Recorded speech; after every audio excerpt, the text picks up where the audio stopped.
up, and welcome to the One Up Podcast, your monthly gaming fix. This month, I am hosting, and I am Bash, and I am joined by Andy. What up, shitheads? Oh, Yeah, I'm workshopping some new ones. It's all right. variety. I don't think I I don't like quite it. the same piquant. Nah. No, it I'm sounds out. a little I'm more done. aggressive. I don't think I'm going to use this one again. Yeah. New year, new you. Becky, Hello. and Chip. Hello. And this month, we are talking about Life is Strange.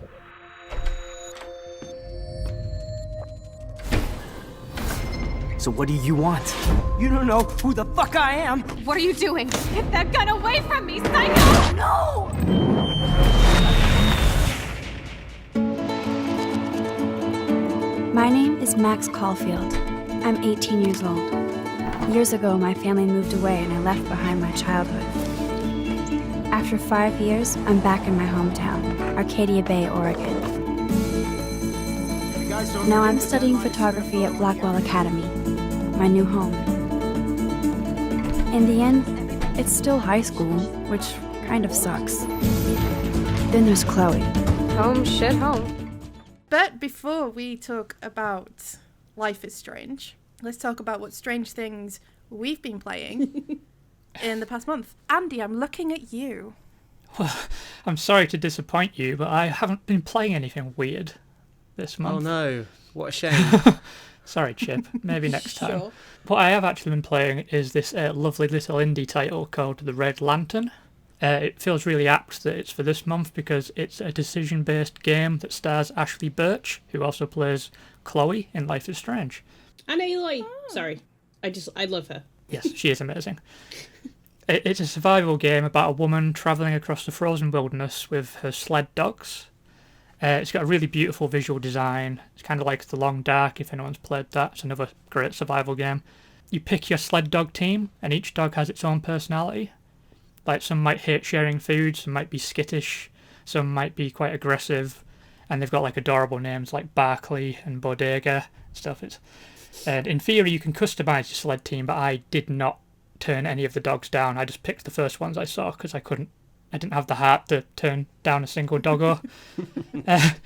So yeah, it is decision based. So periodically you have to make a call on what turns to take.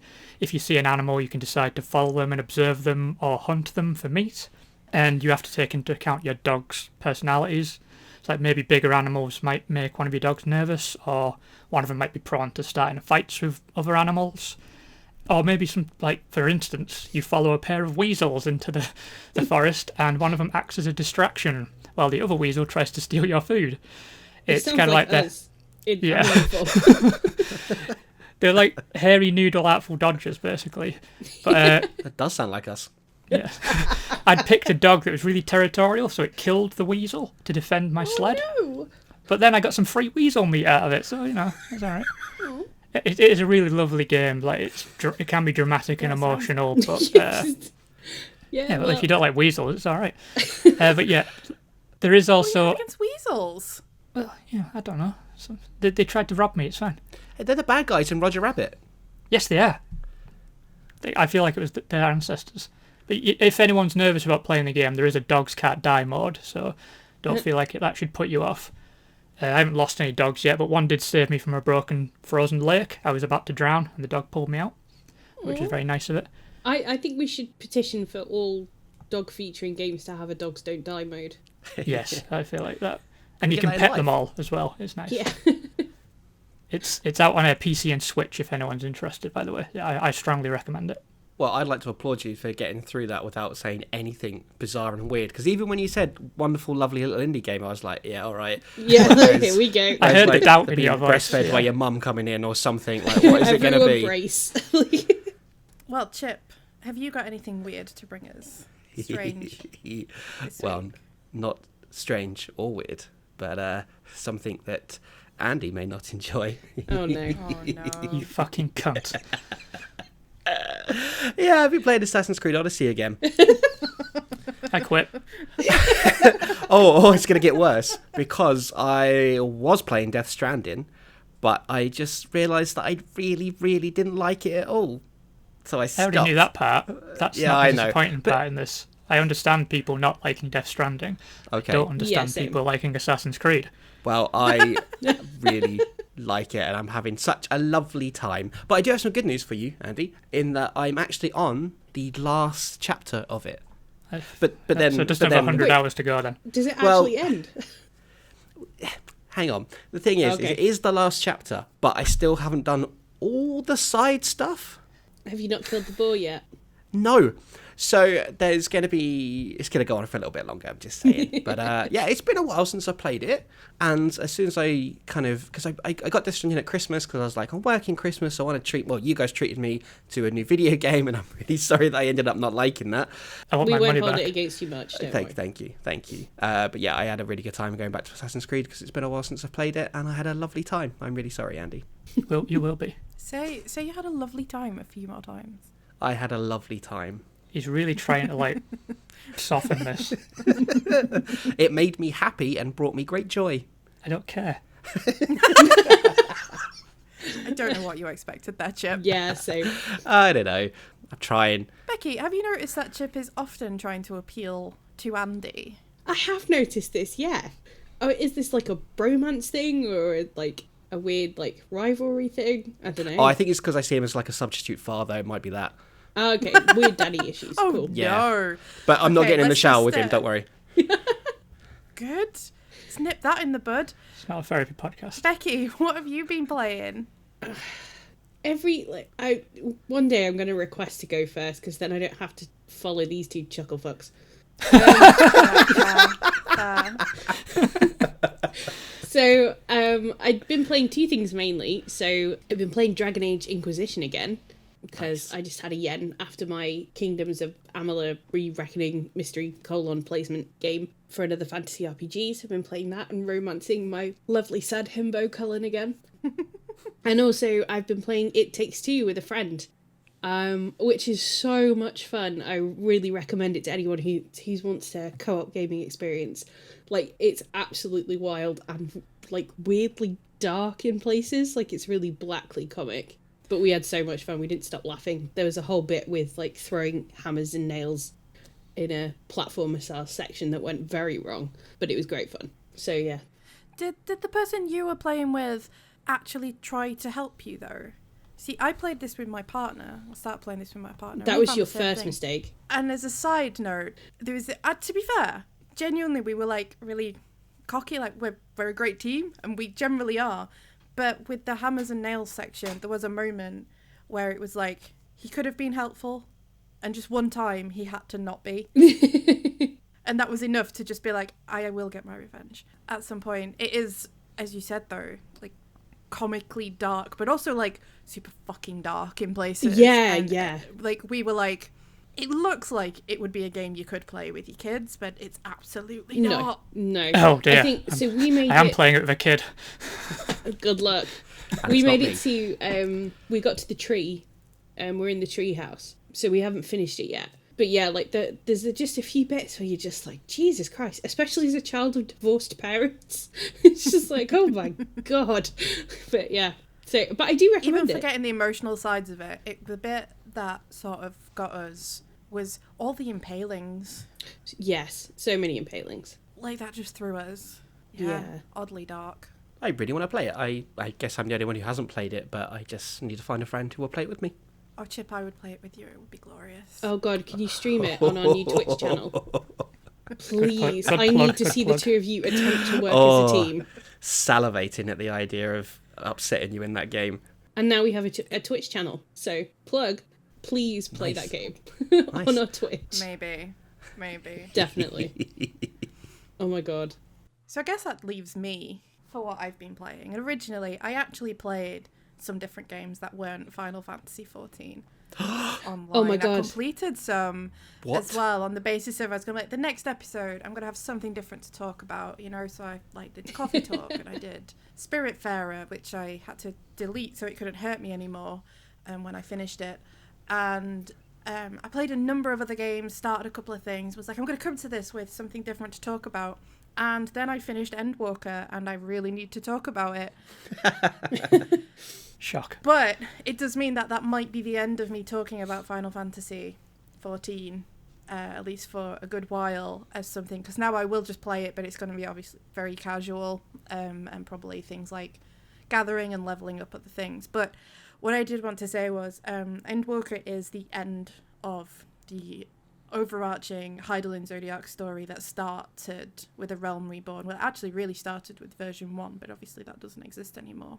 All I can say is I put 500 hours into that story. I put 500 hours into that character, my, you know, original character, my warrior of light, and it really felt like so personal by the end. I'm not going to talk about the story at all. I don't want to give anything away at all. For anyone who does want to play it, if you can get through A Realm Reborn, the expansions are all just so wonderfully put together, and the ending, it is an end, it's absolutely an end. They're going in a completely different direction for their next major expansion. They've already sort of confirmed that, and it's just, there's something about in those last hours doing those last dungeons, and you can do the last dungeons on the trust system, which is where you do them with the NPCs rather than, you know, with other people. And there's one trial that you can do with the NPCs, which you're never normally able to do trials with anyone. And if you do it with them, they're constantly like throwing out their like words of encouragement and, you know, expressing how they have faith in you and like that you can do it. And the whole overarching story is about sort of overcoming trials and challenges and sort of never losing hope and the power of endurance and you know, how we all endure all this shit. And I feel like I'm already breaking up talking about it because I can't think about it without thinking about how important this game has become to me and how perfect that ending felt and how it just became so meaningful in such a short space of time. I say a short space of time, 500 hours. It's not that short space of time. But yeah, I had to talk about it because there's something about it. And obviously I'm restarting it from the beginning again because I think the end means that some of the early stuff is going to mean more now. But yeah, just holy shit, what a fucking game. There's a reason it's just become like my absolute favourite game. And that experience, and I cried my entire way through like the last few hours of it. It just felt like a thing. It was so cathartic and beautiful. And there, I am done. You can go resume calling me a weeb or whatever you want to do. Like, I was actually just going to say how lovely it is to hear you talk about something like that compared to the rest of us. It's lovely.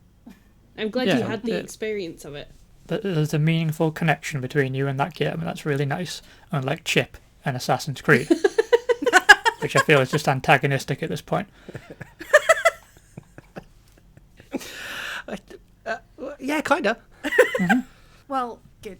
I'm like I say, I know that I've waxed lyrical about it, and I know that it has become like a source of jokes of, you know, my transformation of being like a little bit weeby to just like full weeby. Have you got a body pillow yet? No, it's not in stock currently. So, I was going to try and use that to help you, but no, you're on your own. Okay, so from one very emotional response to a game to another very emotional response to a game. Nice segue. Enix and thank you. Square Enix and Don't Nod's Life is Strange. Life is Strange itself is an episodic graphic adventure, basically. It's 5 episodes. The first installment was released in 2015, and the following ones came sort of throughout then. And one of the reasons we decided to discuss this now and this month was it's just a game that I really wanted to talk about when we first started this podcast. I was like, I really want to talk about Life is Strange at some point. And also talk about good timing. They are currently taking pre-orders for the remastered collection. At the point at which this episode comes out, though, that will also be out. So it seemed like a really good opportunity to talk about a game that means a shed load to me, and I know it also means a shed load to Chip, at the very least. However, I, at very last minute, put Andy on the spot as our resident gaming historian, and he's smashed it, I know already, from us talking just this afternoon on just the very sort of brief history of interactive story games. So handing over to you, Andy. Oh, thank you. So the history of the decision-based graphic adventure style thing, it starts with the humble paperback book 1976's Sugarcane Island, which was the first ever choose your own adventure book, which would like usher in a whole new literary genre. And did anyone have these books? I Did anyone like these bloody books? loved choose your own adventure books. I had so many. Yeah, I adore those books. I very distinctly remember having a Mario Brothers one, Double Trouble. The book cover for that is like lives rent free in my head forever. I had loads of fantasy ones. There was one that was like a Dungeons and Dragons type crawl, which is probably why I was always interested in playing the game after that. But yeah, I loved them. I had the one that sticks out most in my mind, and because I was one of those where I read it so many times that I knew all the different endings and things, was a Pirates one. For some reason, it was just like there was something about it that just really captured me in that sort of choose your own adventure, and it definitely set me off on that. But it's the Pirates one. I can't remember the name of it, and I have occasionally Googled and I can't find it like specifically, so it's just lost to me now. But yeah, Pirates. As a quick side note, we should absolutely find that Mario Choose Your Own Adventure book and play it on stream. That's a good idea. I like that. So the Choose Your Own Adventure books ushered in a new form of interactive entertainment, and the computer game also got in on the fun with the advent of the text adventure, with Colossal Cave Adventure, which was also released in 1976. Of course, like both of these genres, they owed a lot to Dungeons and Dragons, but they had a more streamlined approach than that classic RPG. The text adventure would go on to have a lot of success over the next couple of years, but for those who need a bit of help stoking the old imagination, graphics would eventually be added with 1980's Mystery House, which would make for a complete overhaul in how adventure games functioned, and it became popularised by King's Quest's, I think that came out in 1984, and that was a really successful graphic adventure series, and it got a spin-off called Police Quest as well in 1987. These were still text-based inputs, but you could move the character around now between scenes, so you had a bit more of control. This would change completely with the arrival of the computer mouse, which ushered in the point-and-click adventure. This started with fairly rough roots with Enchanted Scepters in 1984, which was advertised as a text graphic sound adventure, because there was a time in history where having sound was a legitimate selling point. I'm sold. Yeah, the box was so encouraging, yeah. Big letters. So yeah, the point-and-click adventure would like boom in popularity with the release of LucasArts' Maniac Mansion in 1987, and that introduced the classic verb-object interface that became really commonplace in the genre at that point. It took the King's Quest series, like the OG of the genre, until 1990 to adopt this style with King's Quest V. In that time, LucasArts produced a lot of classic titles, including The Secret of Monkey Island, which would become the standard bearer of the genre. They had an incredible run of hits following this, with Monkey Island 2, Indiana Jones and the Fate of Atlantis, Day of the Tentacle, and Sam and Max Hit the Road. Hey. Yeah, I'm glad we got another fan here. I love Sam and Max. By the late 90s, the genre was starting to lose a bit of its lustre. Full Throttle, The Dig, and even Curse of Monkey Island were starting to suffer from a decline in popularity. And by the time Grim Fandango and Escape from Monkey Island hit, sales indicated that people were pretty much done with the genre at this point. The gaming landscape had obviously changed massively with the arrival of the PlayStation, and while that platform did try to accommodate fans of the genre with high-profile releases of games like Discworld and Broken Sword, people were generally looking for different avenues for their interactive thrills now. So the genre sat in an awkward sort of limbo until 2005, when David Cage's Fahrenheit / Indigo Prophecy was released. I knew Chip would like that. Just his name is such a trigger for me now. So that game initially lured me in with all the excitement of me to hide a dead body from the police, but don't know why I wrote that. It would end up never play Assassin's Creed again. I'm sorry. You fucking. I know That's things the most now. Andy sentence ever. Yeah, so it pulled me in there, and then it completely lost me when it started introducing cultists and giant insects and fucking Dance Dance Revolution style control schemes. It's bizarre. But like it kind of ushered in the return of that style of game. Between 2006 and 2010, Telltale Games started to do their part in reviving the graphic adventure with a spin on classic properties like Sam & Max and Monkey Island, while also adding popular IPs Back to the Future and Jurassic Park. Telltale firmly established an updated game style for the genre and really committed to the episodic release format. These things would become very commonplace as the genre moved on, like the standard. But none of these games really proved to be the breakout hits.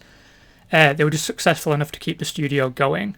Although there was a notable hit within the genre during this time period, and it was the Nancy Drew series, which had a whopping 23 titles released between 1998 and 2010, and was still releasing games up until 2019. 2010 saw Quantic Dream return with Heavy Rain, which was a huge hit for them, so everyone press X for Jason right now. In 2012, Telltale found their first major hit with The Walking Dead, which garnered them multiple Game of the Year awards and emotionally scarred a whole generation of Let's Play YouTubers.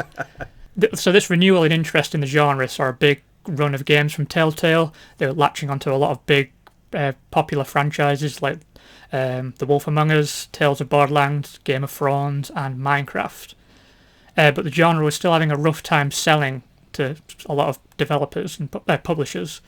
In 2012, Tim Schafer, a LucasArts legend, said, "If I was to go to a publisher right now and pitch an adventure game, they'd laugh in my face."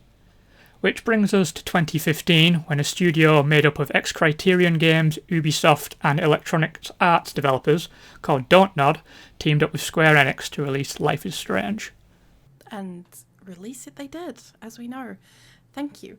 Just to add to that, and when Square Enix took on Life is Strange, the creators of that game, they talk about in some of the journals and stuff that they released as they were developing, that Square Enix were the only studio who were open to a female protagonist. I wish that wasn't surprising. I wish that was surprising. That's what I mean. Yes. They got declined from a number of studios for pitching the game, but they were adamant that it needed to be a female protagonist. And Square were the only ones to take them on. So forgetting their current potential dip into the NFT foray, but then what large company isn't bloody considering that absolute nonsense? It just greater brings my love personally of Square and their games, aside from obviously releasing Final Fantasy XIV and having Yoshi P, who we stan heavily in these parts. They obviously also publish Nier, which is another one of my favourite games, and then this one. But also to hear that they took that chance back in I guess at the point this will have been pitched, it won't have been when it was released in 2015. It'll have been around that time that Tim Schafer was saying they're having a real trouble pitching these kind of games at all to games companies, especially Western games companies. So yeah, they're a studio that are clearly willing to take more chances in that respect.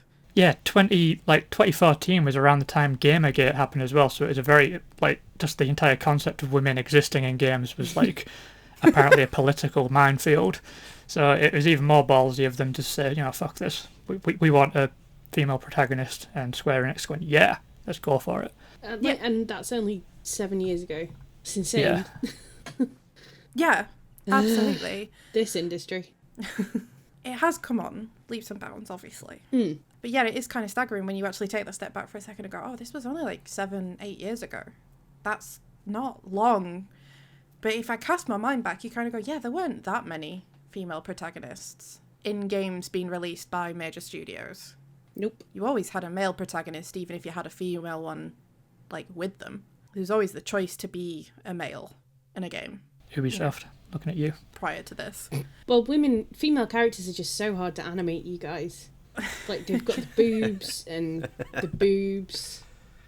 Did we mention the boobs? Becky is still traumatised by the Lara Croft episode. So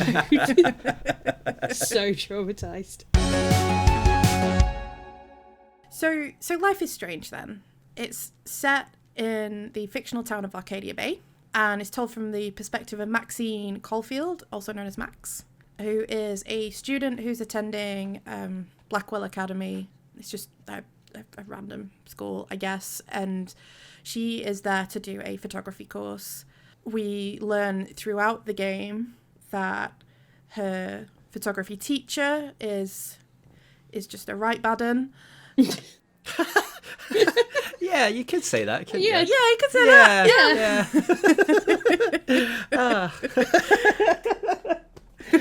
I really wish you'd written the police report over that. A right baddin. You meet some of her classmates throughout. You know, there's like the classic jock bully type in Nathan Prescott, who's also, you know, spoiler, the rich kid. It's less spoiler, but it's more just unsurprisingly the rich kid. Feels like, you know, if you're creating the bully jock type, they're also the rich kid somehow. There's also the very snotty Victoria, who sort of seems to see Max as her photography class rival somehow, and is just a bit of a B word. I don't like that word when it's used so gender specifically, but like she is just real mean. She's a boob. Classic mean girl, I guess. She's a real bastard. There is a character called Kate, who is, there's a whole storyline of hers that involves her being bullied after, you know, I think basically it's essentially, you know, that she's roofied and videoed, you know, at a party, and it's just students being absolute shitbags about it. And then also there is Chloe, who we have also already mentioned. Chloe just needs protecting at all costs. I just want her to be okay. Chloe is like the blue-haired, cool chick who has been suspended from Blackwell many times. And Chloe and Max sort of already had a friendship some time ago. Max left and then came back, and there's sort of elements of them resuming that friendship. Depending on how you play it, there's also like a developing like romantic plot there. A lot of it, this game, and I think its enduring legacy generally hinges on Max and Chloe and their relationship. So with that all said, I think that's a pretty good summarization of the general plot without going into anything too specific as it is. What are some of your standout moments from within the overarching story? As I said, told over the 5 episodes. I guess we might have all had different outcomes to certain things as well, because I probably didn't mention that well enough, but of course it is a decision-based game. Everything you do has consequences, and everyone can play a different game. Yeah, especially the part where you water the plant. So I'm going to come to you first, Chip. Okay.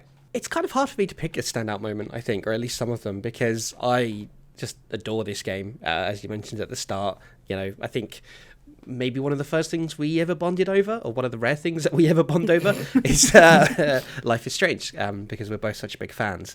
Yeah, this game had a big impact on me. I think one of the driving things about it is Chloe. Like, I think she's just one of the best characters, one of my favourite. I mean, she is a protagonist in this game, I'd say, you know, even though you don't play as her in this one. I just want Chloe to be okay at all times.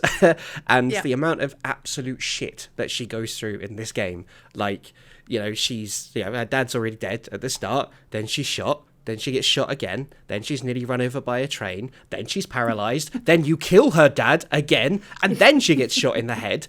So a large part of this game was just like, oh my god, like, and you know, you do that through Max as well. It's like, I have to keep Chloe safe.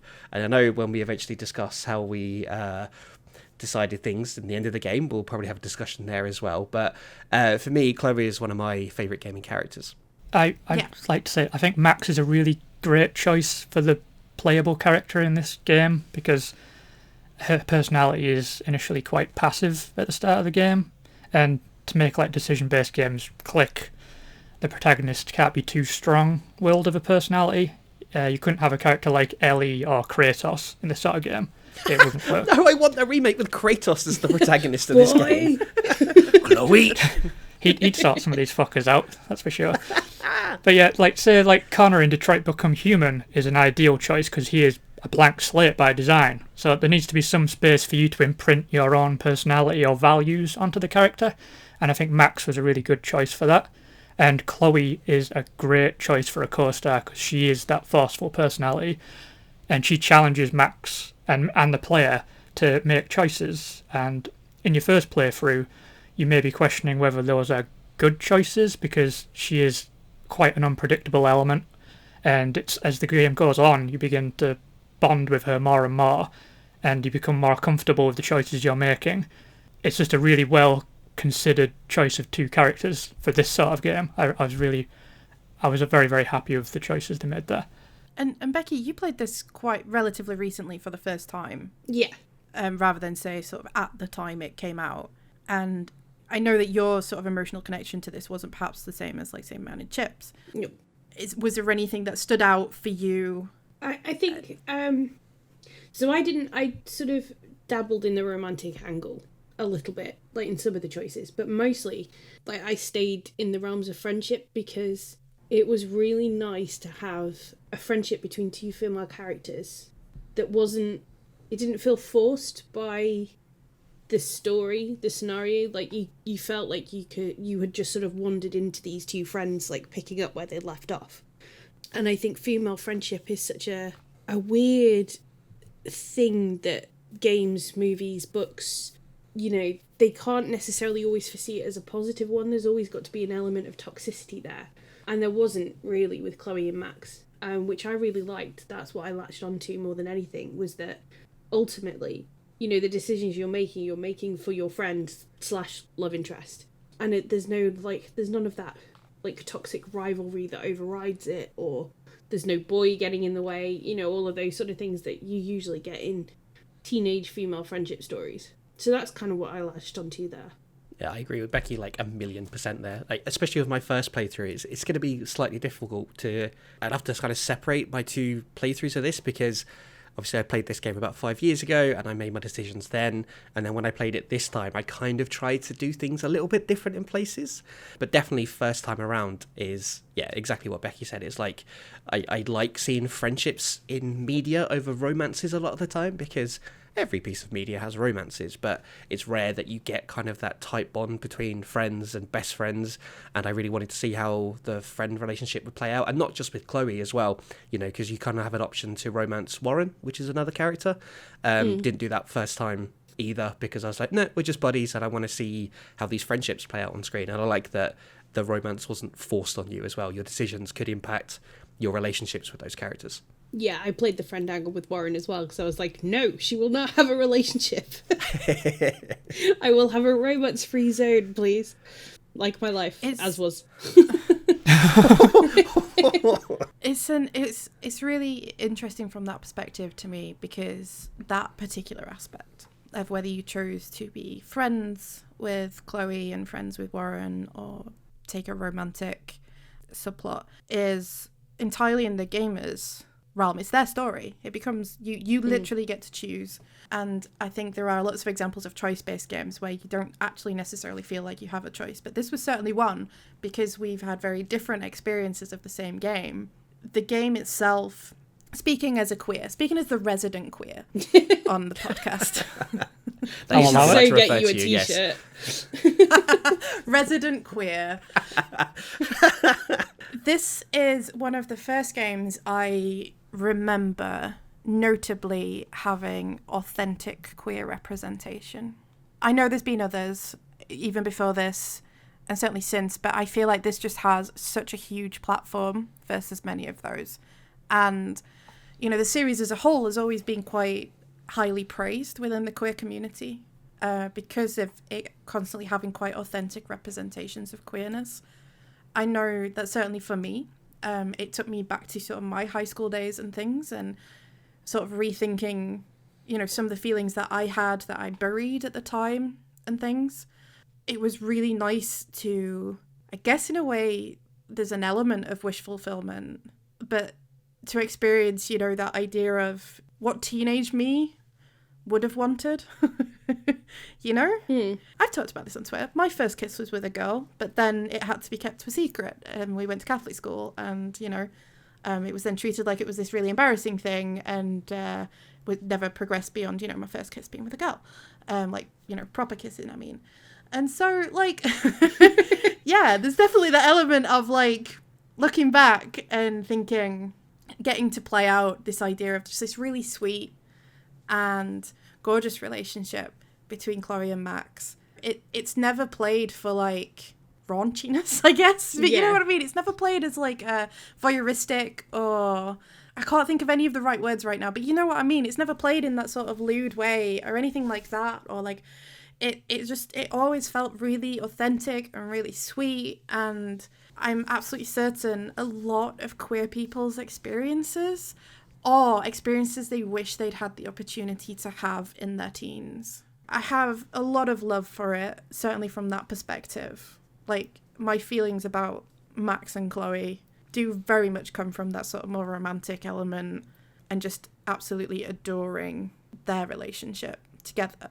But it's really nice to hear that, you know, you had a different experience and you really adored them as just being two female friends. Yeah. And I think, like, and having, like, a male and female friendship that wasn't sex or, like, crushes or anything as well, like, if you didn't want it to be. I think that, you know, male and female friendships are still so rare as well in media. Just healthy friendships, like, more of them, please. I think it's one of the game's strong points as well, is that it has that appeal across the board. You know, I'm a dumb cis white male, so everything is made for me. But, like, I still got a lot out of this game. Yeah, sorry to spoil that, even though, you know, we've seen each other in real life. But it's just, like, I love that it has that appeal to many different people from many different backgrounds. And, yeah, I think it's... And your decisions affecting how your story plays out. I think it's one of the things the game does really well. Yeah, and it's one of the few narrative choice games I've played where it didn't feel like you were completely mapped out. Like, I know with some, like, I adore the Telltale games, particularly the Batman ones, but because you're already playing as Bruce Wayne / Batman, that kind of colours your interaction with the game, and, you know, dramatic irony comes into play in a way that it didn't here, because I had no idea at the story. I knew there was going to be something big at the end, but that was about it. And it felt like very much you could, certainly in terms of the relationships, not necessarily, I have criticisms about the story, like, in the wider narrative, but certainly with Max and Chloe in particular, it didn't feel like you were being sent down one of two paths, which is, it's nice when a game feels open. I'm with Becky on that. I've got issues with the story, like the plotting, but the character beats always felt very authentic and earned, which, like, is very hard to do. Apparently it's a lot harder to do a really strong relationship in writing than it is to write a really good story, and at least they got one of them right, I'll say. So I was about to say that kind of leads really nicely into more of the story, and I guess how that impacts the gameplay. So we're going to start hitting some real spoiler territory. We will do another warning before we talk about the very final decision for you to skip if you do want to play this game, because the final decision is a biggie. But, you know, before that, if we start getting into some of that more nitty-gritty stuff on the story and, like I say, how that interacts with the gameplay. So one of the key things within this game is that Max can reverse time. So for me, it introduces this really interesting juxtaposition of the idea of a choice-based game.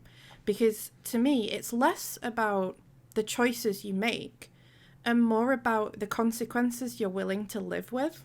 Yeah, that's a really good way of phrasing it. Because you get to, obviously, every decision you make, every conversation you have, and if you were like me and was really, really into it, the more I got into the mystery, and mystery I use a little lightly, but the more I got into, you know, the overarching, like, finding out who killed Rachel element, which just feels so Twin Peaksy, doesn't it, about, like, with the Laura Palmer stuff. But oh, there's many Twin Peaks references in this. There is. Yeah, there's a lot. But, like, I found myself almost every conversation, any of the major decisions that I'd rewind time and do the other one, and then you got to pick which one you actually wanted to do. So it really did become like I say, it always felt like a game to me. It's very much about consequences, but it's about the consequences you're willing to live with, rather than consequences specifically of your decisions. And I thought it was just such a interesting way of playing out a story, even if the story itself has some real trash moments. Well, unsurprisingly, I'm with you on that.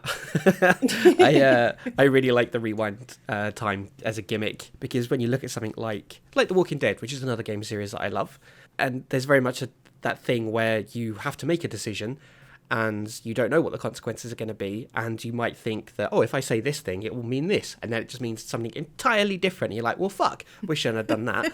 But I really like that you can, like you said, is, you know, listen to both outcomes of your decision and then have to decide, you know, what it is you're going to live with and how that works. And I especially like how Max learns she can rewind time within about 5 seconds of the game. It's just like, okay, cool, guess I'll just accept that then, that's fine. Yeah, there's no like, oh, there's a weird science experiment. It's just like, ta-da! It's interesting you say, like, because I found I used the time mechanic less as the game went on. I think, like, the novelty of it at first, and yes, playing out all the different scenarios and picking them. But I found, like, as the game went on, I got sort of more sure of kind of the decisions I wanted to take as Max. And I used it a lot less, even if those decisions later backfired. Yeah, it was weird. I just sort of stopped using it so much. I like the way it integrated the superhero young adult style drama together. Any good superhero story is kind of, whether superpowers even, they have to have some kind of thematic or allegorical value to the lead character. And I liked the way that they used the time mechanic to kind of toy with our relationships with regret. It's like you can feel it in the moment and wish you could take something back, and like Max can, but you can't really know the deep regrets until you're way too past the moment of no return. Like a choice Max might make and then undo in the past, she's not going to know the true consequences of it until much further down the line, and that's when you really start feeling the weight of your decisions. And I liked that the game did try to impose limits on what you could do with the power, so you couldn't like take the piss, like rewinding the entire game, other than at key moments. Like it did kind of imposing those limits on it mechanically and storytelling wise. It added some real interesting moments of drama where you hit a point where you think, oh shit, I'm at the point of no return. I think one of the real key ones in terms of those at the point of no return is at the end of episode 2. Yep. And the situation with Kate. That's exactly the scene I was thinking of, yeah. Yes, so in spite of having the rewind time mechanics, there is a situation where Kate, who is a character, the one I mentioned up at the start, who's been sort of bullied quite badly, and basically she wants to take her life. She stands on the top of the roof of the college building and is primed to jump and take her life. In the run-up to that, if I remember correctly, you stop time, but by the time you reach the roof, you are now spent. Your skill is spent, and this is one of those decisions where, or it's one of those interactions where you can't undo it. Yeah. This is that sort of where you talked about overarching consequences and what you might not have realised up at the front of the game when you were doing things. Your interactions with Kate throughout the first 2 episodes will impact how she responds to you and whether she makes the decision to take her own life. So speaking personally for a second, I do have personal experience with suicide, and one of the things I always thought the game did quite well was, regardless of what your outcome was, and I don't think it's necessarily appropriate for us to talk about what our outcomes were, but regardless of what the outcome was in that section, because then, you know, whatever happens, it is then referred to, the attempt itself is referred to throughout the rest of the game.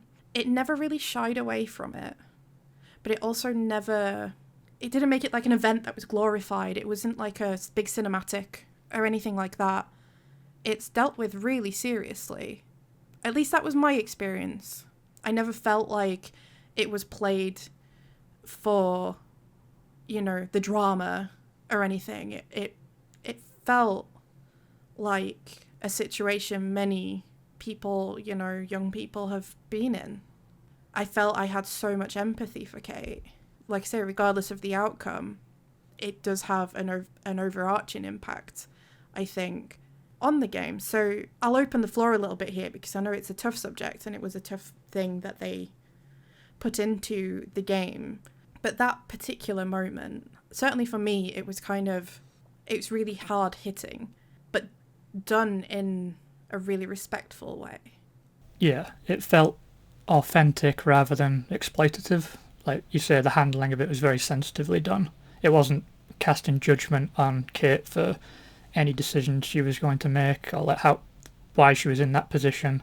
It very much it felt like it was very understanding of her situation rather than like thinking, oh, look at her, she's going to jump. It wasn't like leery and like some kind of it's hard to say, but it didn't feel like they were rubbernecking in the situation. It didn't look like they were slowing down to watch a car crash. It looked like they were just stopping and trying to help and just having a real sensitivity about a very tough subject that's affected a lot of people. Yeah, I think what stood out to me was that the blame for the whole situation is very firmly put on the people who took the video, shared the video, who drugged her at the party. And it's such a horribly common experience. And if I remember rightly, around this time in the US, there were some very big cases about date raping incidences. Because it doesn't go so far as to say she was raped, does it? I think she's filmed kissing or something. Yeah, she's filmed kissing a number of boys at a party. But I think like the suggestion, the context is there that it could have easily gone further, and it was tying into a very real world context and not putting the blame on the victim at the centre of it, which I think it would have been easy to do if it hadn't been so sensitively handled. I think there is a story decision in the end that did feel, not the story decision at the end, but a bit further along, that did feel more exploitative and designed in a way as to make you it's almost like a forced sympathy. But I felt with the Kate situation, it was built up so well and handled, by not making her the victim. So your interactions with her, however you treated her up to that point, the game is at great pains to make sure that no one watching the situation play out should blame Kate for any of the things that she's gone through. No. And Chip, I know you had some thoughts around this as well. I did, yeah. It was interesting for me because I know we were not talking about, whether we saved her or not, but I had a different outcome this time than I did the first time I played it. So this was the first time I saw the game play out when you're not able to save Kate. So the fallout from that and how that affects the game was new to me. And I think I agree with everyone. What we've said is handled really well. It is a dramatic moment, but it's not there for shock value. It's handled in a way that feels very true to real life, and how that can trickle down to, the people that were affected by it, whether that's, whether they were there to try and help Kate or if they were responsible for her being in that position. So it was tough to see that. It was really, really tough because I hadn't experienced the gameplay out in that way. Having, some experience like yourself, Sasha, with being in that position myself before. Yeah, it was very well done. It didn't feel exploitative, and I think it's definitely one of the things the game gets very, very right. And just before I say, can we just have a little virtual group hug for a second? Yes, absolutely. Yes, absolutely. Put my hand around the mic. I did just want to share something about this, actually, that the developers shared this was back in 2016. They talked about, so they did actually open up. They knew this was a touchy subject, so to speak. And a number of things throughout, things like cyberbullying, addiction. There's a number of things that are discussed, that are presented throughout this game, that's kind of aimed at teenagers. And they kind of opened up avenues for people to talk to them almost, and what I thought was just worth sharing, and I think this is the power of games sometimes, right, was they shared some of the letters that they received from actual players of the game who were around the age of the characters in these games.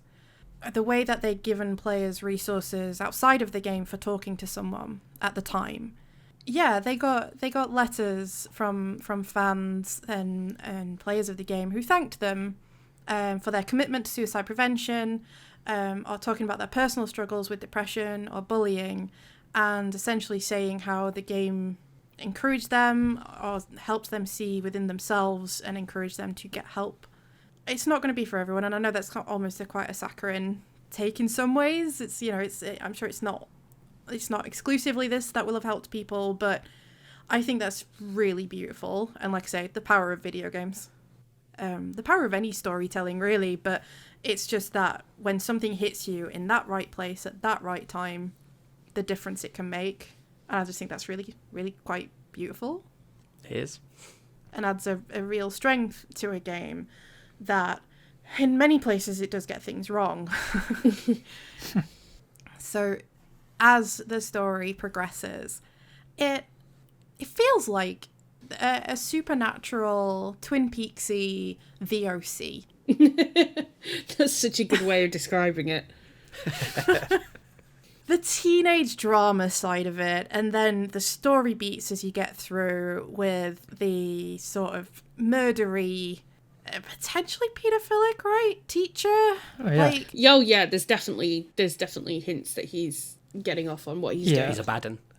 He's a bad un. He's a proper creeper. He's a bad un, a right wrong un. The way he manipulates the rich kid that's like clearly his parents hate him or whatever, and so, you know, he's also a shitten, but like he's also a shitter, but like Shitten, not I like supposed shitten. to, He's a shitten. I thought it was some Yorkshire thing. That you're also supposed to be like empathetic towards him, I think, because, you know, he's clearly manipulated, but Yeah, there's a bit of grooming there, right? yeah. With Nathan. But Nathan's such a shit that you're like, I don't really want to feel sorry for you. Yeah. But I don't Yeah. like. Yeah, enjoy hell, kid. I don't give a fuck Yeah, about you. like, you know, you were awful. There are elements of, isn't there, grooming, but also, you know what's right from wrong, man. Killing people is bad. Like, The rich don't understand that. Before we get into like the pulpy stuff, I want to know what everyone thought of the decision to save Chloe's dad and the alternate universe that you get thrown into. Because this is where I have real issues with the game, so I wanted to get everyone else's read on it. Well, what was your issue with that section? So that's the one where I felt that's where it pushed it into emotionally manipulative for me. I got Max's decision to try and save Chloe's dad, but it's the resulting, you know, what happens to Chloe as a result of her dad being saved. It goes pretty overboard a bit. Yeah, it felt very laying it on thick, and I get very uncomfortable with stories about disability where it's suggested that you can't live a life because you're disabled. Yeah, I could see that. And it really rubbed me up the wrong way. And I didn't mention it at the time because I knew we were possibly going to be talking about this. And also I knew how much you guys love the game, so I didn't want to be like, oh my god, but this bit. But I found that, like, I thought the whole bit where you had to decide, because obviously the game forces you into the decision of saving Chloe's dad. And that whole bit, you know, is really well done. But what follows, I thought it went too far. I can see that. I didn't make any notes on that section, really. But I can see what you're talking about now that I'm looking back on it. It does, at the very least, go on the edge of, like, suggesting that being disabled in any way means you have no quality of life. Yeah, it just felt like, you know, I mean, Chloe, as Chip mentioned, Chloe goes through so much over the course of the game already. I don't see why they had to go down that route. Like, obviously, It's gilding the lily a bit, isn't it, really? yeah, like, and obviously the thing with her dad is it's really tragic and sad already, but you could have easily done it where, you know, in whatever version of the past she created, her dad died, rather than, you know, it just felt like have Chloe died. Like, yeah, she didn't need to survive. Like, some dramatic consequence, but that doesn't have to yeah, it just felt be really, that way. that it just felt like it crossed into manipulation at that point. And I don't like being manipulated into feeling things, because I do the whole dig my feet in the ground and like, well, now I'm not going to do what you're telling me to do. That's interesting. It's not something I'd considered. I think from my perspective, playing the game, I definitely kind of at least feel that section is a little filler. You know, it's like a side quest that probably didn't need to take up so much time as it did, which is, you know, an entirely different discussion anyway. But thinking about, you know, what you presented there, I think you're right. You know, obviously you're not wrong in anything that you feel and think, but in the sense of that, I think the game, that's definitely a section of the game where it is not as well handled as we were just talking about, and more manipulative rather than letting the story kind of play out and you to project your own kind of thoughts and feelings into things. So I think that's a very, very, very, very fair criticism. Absolutely. So Andy, you said you didn't have any notes on that bit. So what bit of the story really bothered you?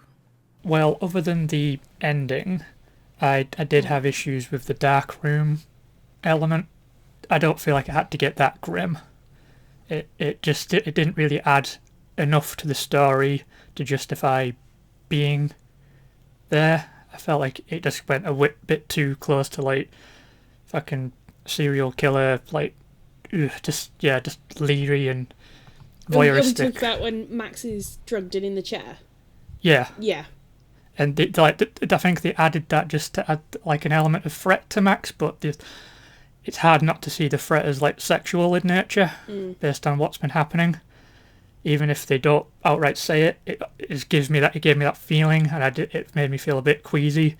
And I don't think it added enough to the story, and I don't think it added a lot to the Rachel Amber mystery to justify being there. They could have found another way to resolve that storyline, because I felt like it could, at this point in the game, all we know about Rachel Amber is what Chloe's experienced, and also that she's gone missing.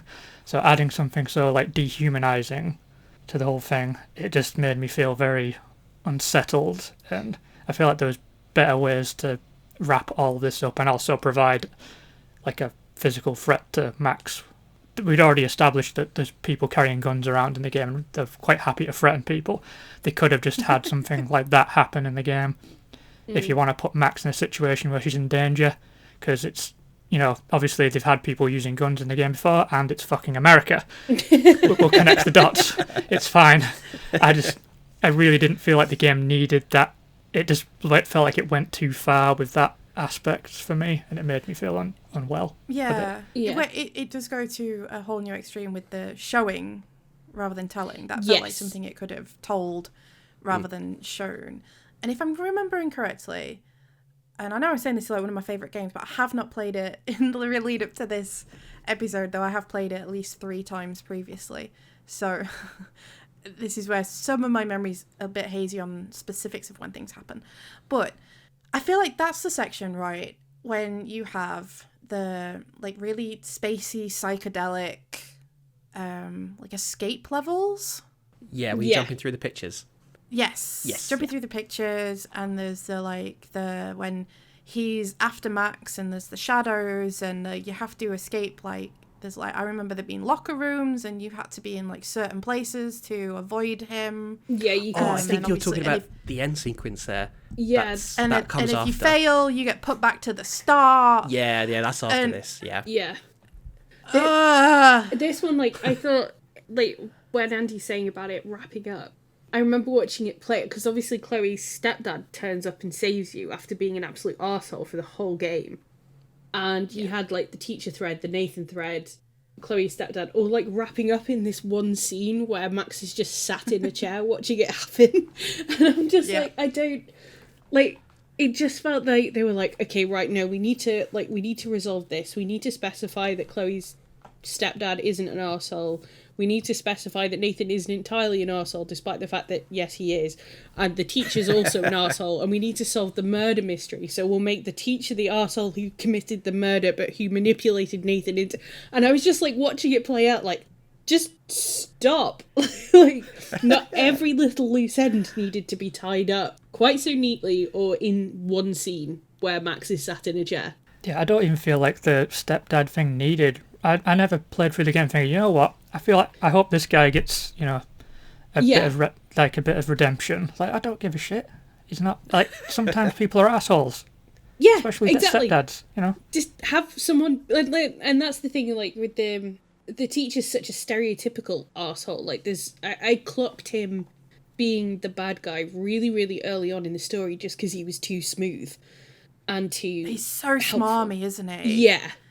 Like straight away, it's like, oh, I'm getting bad vibes. Yeah, and I do wonder if it's one of those things where, as women who have had to navigate these spaces and men like that, whether there were, I don't know how you guys, Chip and Andy, how you felt about him earlier on in the game, but he immediately was just like red flag, like flashing on the screen as soon as I saw him. I just thought it was a bell end. Everybody in that the photography class, I was thinking, oh god, I'd fucking kill myself if I was in this room as well. See, I don't remember what I first thought when I first played this, because it was about 5 years ago. So it was a very different experience for me now, because you open in that class and I was like, there's that bad, and I remember what he does. If I may make a comparison to the chair scene, and this is going to sound like a massively cheap plug, so I apologise ahead of time, because I think that scene's fucking gross. And see, I've done this other podcast where me and friends read through this piece of shit thing, that a series that I wrote when I was about 15. And I've noticed one of the things I'll do in that is if there's a villain or a bad guy, I will literally, my attempts at being a writer at that dumb age will make them the most evil person. They use all this like horrible language and they do all these horrible things, and it's like, yeah, dude, I get it, he's a bad guy, you don't have to do that. Yeah. And that's how I feel about this scene, is like Jefferson, they just play him up so much. Yeah. And yeah, he's smarmy and suave and everything leading up to it, but then it's just like a switch where he just goes fucking mental. And he calls Max a cunt at one point, and I'm always shocked when I hear an American say that, because they don't say it. English people say it all the time, Australians use it as a compliment, but it's just so weird hearing an American say it, and it was one of the first times I felt that they were just putting a bit too much on that, that they're just trying a little bit too hard. It's like, yeah, he kills children. We understand he's a bad person. You don't necessarily need all of that. It's another gilding the lily moment. So it's too much. And for a game that skirts in the grey areas a lot of the time, like a lot of Max's choices are never morally clear. It just felt very weird to me that, they had to make him such a bad guy. Yeah, like he could have just killed her. Like, had an affair with a young woman, and the rest of it was, gilding the lily is the best way of putting it. It's super grim and a big escalation as well. Just before we move on from that, one thing I did want to ask was, did you warn Victoria about the dark room? Yes, I did. Yes. This time, yes. I can't remember why the first time. I spent the whole game being nice to Victoria. So, did you know that if you don't warn Victoria about the dark room, she doesn't end up in the dark room? By not telling her about the dark room, she doesn't die. See, this is one issue I have with games like this, like all of these sort of narrative games, is there was a game called Army of Two. Was it Army of Two? I think it was Army of Two. I think it might be the sequel to that, which is rubbish. Army of Two too. Army of Two too. Where you find like a young woman, like a scared young woman. It's like a third-person shooter, and there's some decision-based stuff. And if you decide to leave her in this like war zone or this bad place or whatever it was, so my memory's a bit hazy, she ends up fine. If you decide to try and help her, bad stuff happens to her that I don't want to get into because it's really icky, and I hate that. Your choices should have the consequences that kind of make sense in a way, and not this kind of pull the rug out from underneath you kind of thing. Yeah, it should be organic. Yeah. And especially where violence against women is concerned. That always makes me... It just, it's a tricky issue anyway, but if your surprise element is guess what, is a woman dying or suffering in some way because that's what you thought was cool to do. It just edgy. Edgy. Yes. I just literally folded in on myself just thinking about it, because it's just gratuitous violence against women, because with like women, the female characters are disposable, and that feels very out of character for this game. And that's why I brought it up, because of all the things that happen, and I absolutely agree on that sort of really manipulative middle bit with the going back in time, like really far back in time thing. There are certain elements of it that are like, all right, very like teenage soap opera, right? Like there's bits about, and I imagine especially, like I played this 7 years ago, so it was very much in my mid-20s, and my situation then was very different. It was the first time I was single since I was 18, like my, at the time, very long-term partner, so I'd like been with someone for like 7 years or whatever. So it was almost, this was like revisiting my teenhood in a way as well. So there were lots of bits of this that I loved and sort of really got sucked into, even though it was high school drama a lot. And very American high school drama in places as well. Yeah. Some of the cliffhangers especially. But I mean, it's been injected with teenage angst steroids, hasn't it? Let's put it Yeah, absolutely. I mean, I don't dislike it for that. That's absolutely the same. vibe it was going for, and so that's fine. No, they make sense. It really commits to that. But yeah, this was the one thing that when I learned about it, because when you think, oh, Victoria was just going to be there and that's just how it was going to be, your brain can comprehend it. But then to find out that if you didn't warn Victoria, which feels like absolutely the kindest thing to do, in keeping with how I imagine most people play Max, which is that in spite of the fact that Victoria is another shit turd in the game, it's just relentlessly awful to you, even when you try to be nice to her. She's a proper shittin'. She doesn't deserve to die at the hands of a pervy teacher.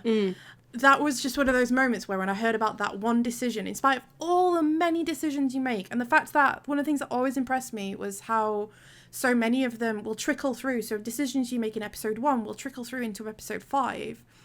It always impressed me that way, but this was just one of those that I was like, why? Why do you have to do the arsehole thing, which is to not warn her, to get the better outcome for her? Yeah, and I don't think you should necessarily be rewarded in a way, like, for making morally correct choices, because that's not how the world works.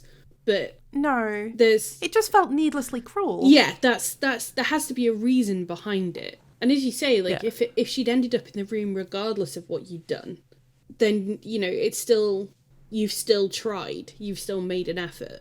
Yeah, you're not being punished for trying to do a good thing, which, like you say, isn't how the world works, but this feels like the game's working against you rather than it being a natural consequence. Yeah, it feels like it's doing lots of somersaults to try and get to that point from point A to point B. It doesn't really make sense, and it's very hard to work out how you get there. Yeah. Just to break the mood a little bit, because we've talked about a lot of grim stuff, I do have another slight issue with the writing that I'll just bring in here, because there's no other place I feel like I could put it. I did have issues with the dialogue, some of it, because this could be just because I'm fast approaching 40 and I'd rather have my ball sack nailed to a bullet train than listen to teenagers. But some of the slang just really wound me up. It's like a handy thing to say. Sorry, Chip, I did not pull away from the microphone for that laugh. It's just, I just feel like a good rule of thumb is that if anyone who experiences back pain or can feel their knees when they're standing up, they shouldn't be writing dialogue for teenagers. It just bugged me. I wish they'd just tried to avoid the slang. It just got a bit cringy. Hella cringy, even. It does feel dated. Playing it now. And not in like we're playing this game 7 years after it came out. It felt annoying at the time. Felt Yeah. Like, I think if I'd played it back at the time, I'd have been like, oh, really? We're making those choices? It was a meme. It was a meme almost immediately. Like, especially Chloe saying hella. There's the compilations of her saying that. It's like, shut the fuck up.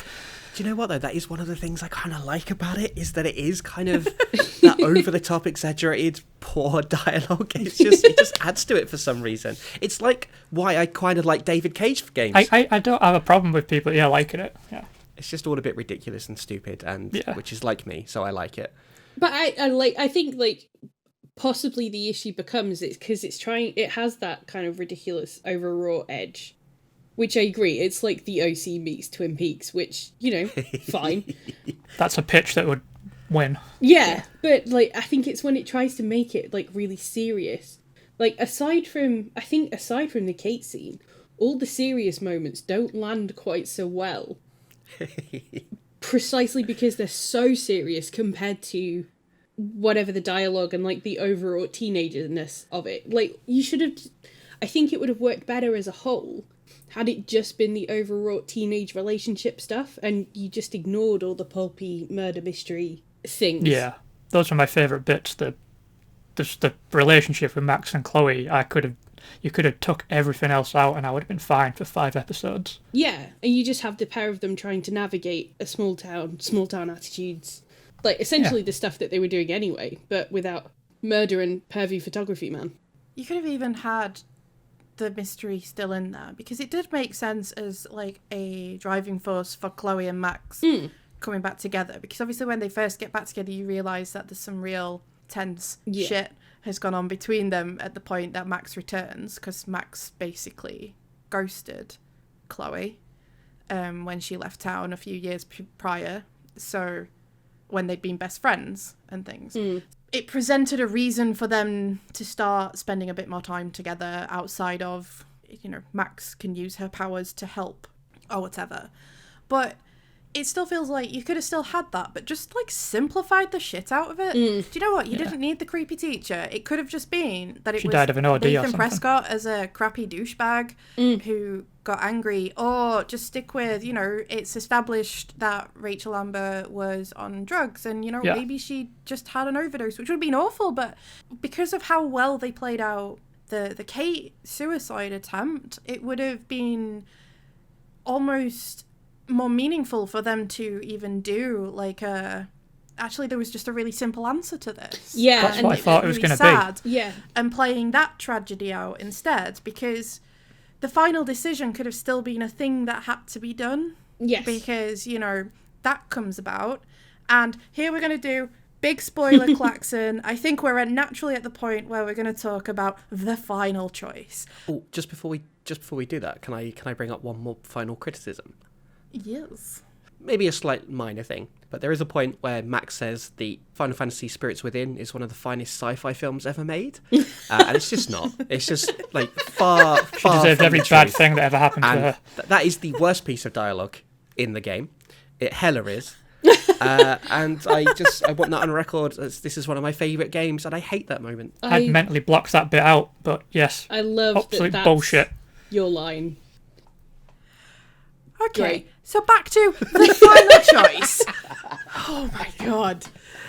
I thought you were actually going to have something properly meaningful then. That was was. painful. It's a shit film.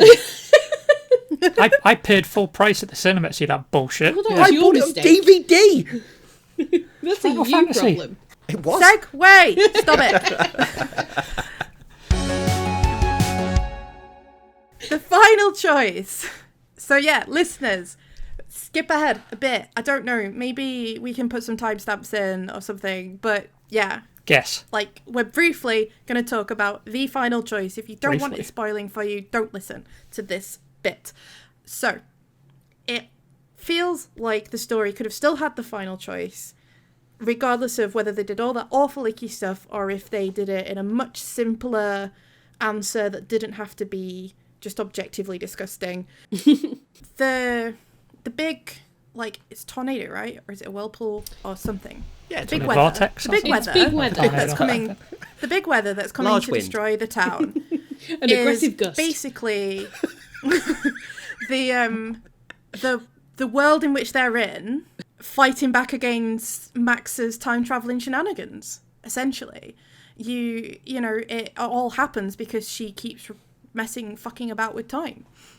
So you still could have had that. That still would have been a thing. Yep. So my question to you, each of you, is: did you save Bay or Bay? Hey. Nah. How long have you been sat on that? Not that long. To be fair. It's really good. Thank you. I saved the bay. You saved the Bay. Okay, Becky, you saved the Bay. Andy, did you save Bay or Bay? I'll give my answer, but I do want to elaborate more after. Oh yeah, So I'll just- I've got reasons. Yeah, Yeah, and that's I fine. saved that's the fine. Bay. But you saved the Bay. I saved the town, yes. Yeah, I saved Just the avoiding the... Arcadia Bay, yes. Yes. For those who have got lost because we kind of didn't mention Arcadia Bay once after that initial introduction. Chip, did you save Bay or Bay? Which time? Well, the first time. So The first time- where you weren't playing out the different end. Okay, the first time I saved the town. You saved the bay. Okay, well, it will not surprise any of you that I saved bay, as in I saved Chloe. I would fell 1,000 towns before I gave up Chloe. You're all fucking monsters. Right. Yeah, you killed Frankly- like hundreds of thousands of people. Yeah. It's not hundreds of thousands of people living It's- there. It's for entirely thousands. possible I am a monster because I was largely dispassionate through the entire thing. You were glad But now to that I've gotten that off my chest, and I think obviously my personal experience has definitely hugely impacted how I felt about all of that. I just thought the town was full of bullies and arseholes. And Chloe's mum. Chloe was, well, you know, She You had even to lose says, one like, of them. my mum will die, and then you she's had to fine with lose it, one apparently. of them. You had to lose one of them. So I don't see why you're putting Chloe's mum above Chloe. Anyway, let's not argue. You started this. We always argue, come on. Yeah, you called us monsters. Yeah. Yes, you are. But let's And not I talk don't about get- that. but Yeah. That's Let's just skate over a the fact that you statement of willingly chose fact. to kill thousands of people for one person. And I would do it again. I want to hear your thoughts on it because I have actually played both endings and I understand the reasonings for picking both endings. I know why I chose mine, like my original choice. But yeah, I want to hear your thoughts. Like, I can hear there's criticism in there and lots of, thoughts. I feel So like let's the hear 'em. Phoenix Wright cross-examination music is going to come in right now. You should absolutely do that. Objection! Okay, I'll take the heat first from Sasha. Yeah. I'll follow.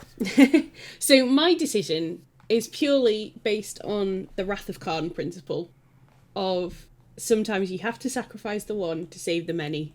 And as much as I adore Spock, and as much as I loved Chloe as a character, I could not in good conscience sacrifice lots and lots of people just because Chloe was great.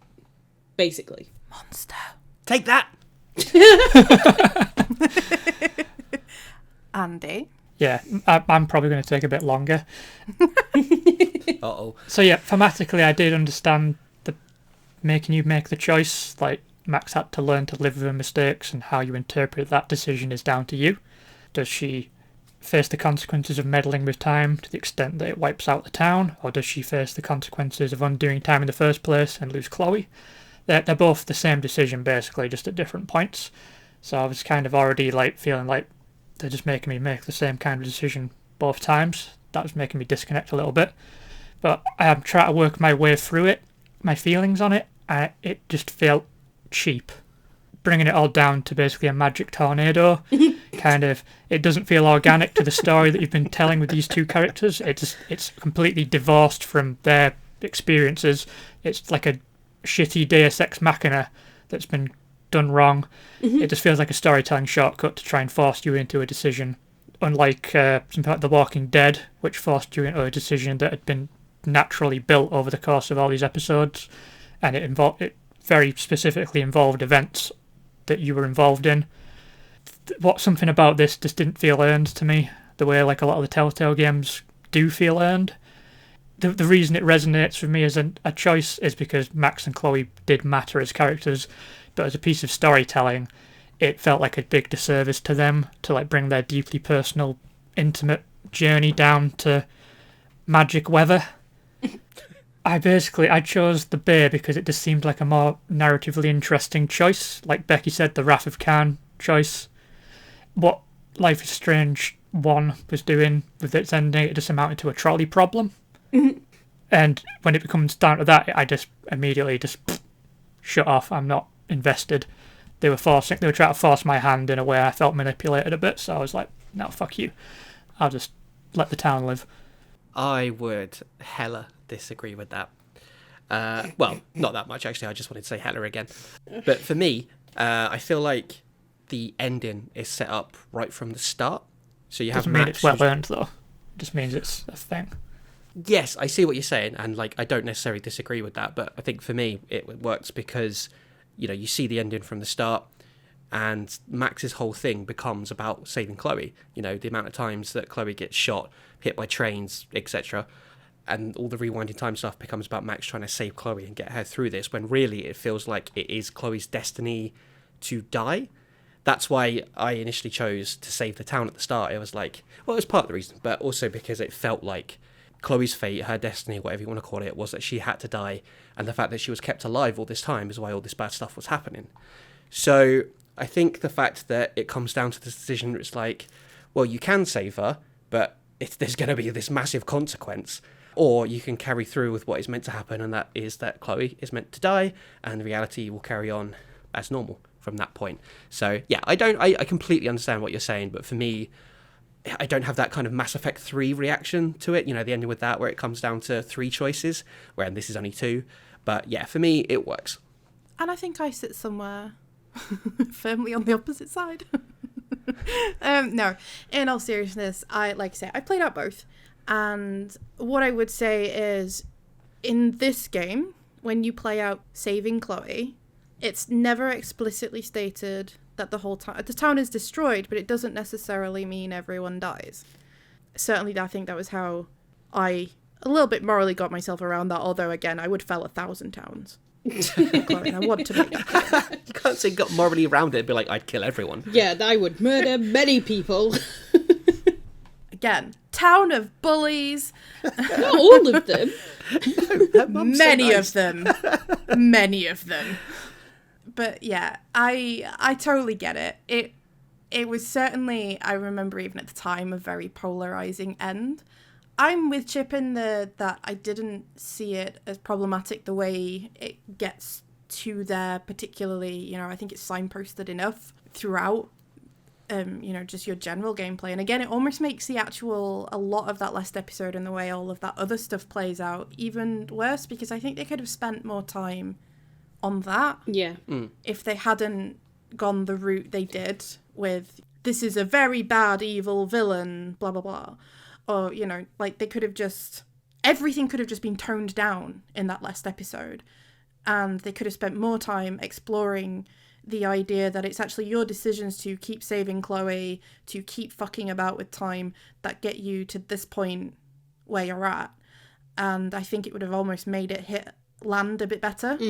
Land in a more meaningful way, because you wouldn't have just gone through that absolutely, like, mentally draining last couple of hours and then to be presented with this. I mean, the decision destroyed me at the time. The first time I played it, I cried my eyes out. Yeah, I remember same. sitting for a good while and being like, I don't even know how to pick. I did that. Yes. And I will say that even though I picked Chloe, and I kind of, you know, I joke that I'm very aggressively pro picking Chloe. I say joke, I kind of am. But what I mean is, at the time, that still felt like a really difficult decision. And that was the right decision for me in the game that I played. Like, saving my love or whatever. Yeah. That felt right for me and for my game.